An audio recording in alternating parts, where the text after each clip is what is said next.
Here at Walck's four-wheel drive, we do our best to get a lot of things made for these old Jeeps that you can't find anymore. Nobody makes them. Everything on an old Jeep, they're rusted away and gone.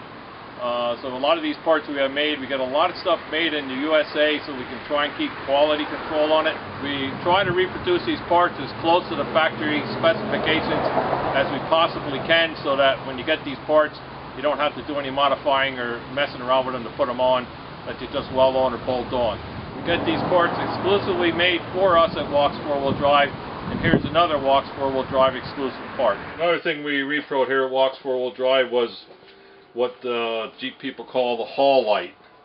This was used about from late 1956 up to about 69 on all the wagons, trucks, and CJ5s and 3Bs.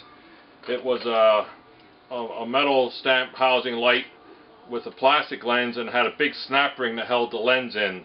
And we also, when we did them on the passenger side on like the CJs, most of them had this tail light extension on, so we had them made with that. So you have the option of using that or don't. If you don't want to use it, you can take it off. But the pickup trucks usually never had them on. And only the real late station wagons right at the end of the line started using these. And I don't, from what I could tell, I don't think they had that on either. But the CJs had this on. It was supposedly to light the license plate up a little bit better with the light away from the body. And there's a nice finishing touch for your old Jeep when you're restoring a little bit later model Jeep. These also have the double filament bulbs in them. You know, so you use one leg for your turn signal and your brake light, and the other leg for your regular tail light.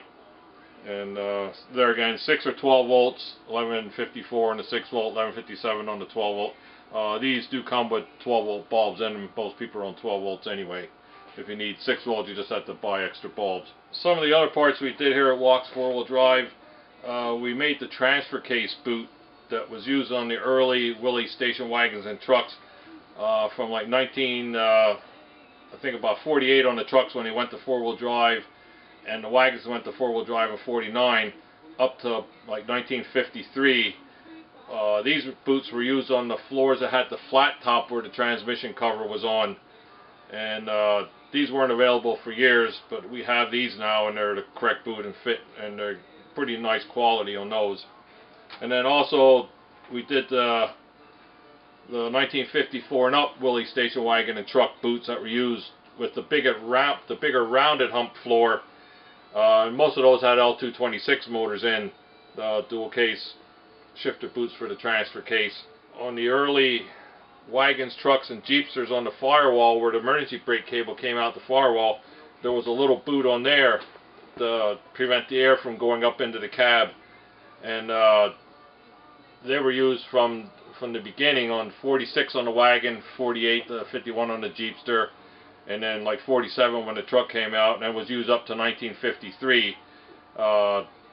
These were used with an emergency brake that had the cane handle under the dash on the left side.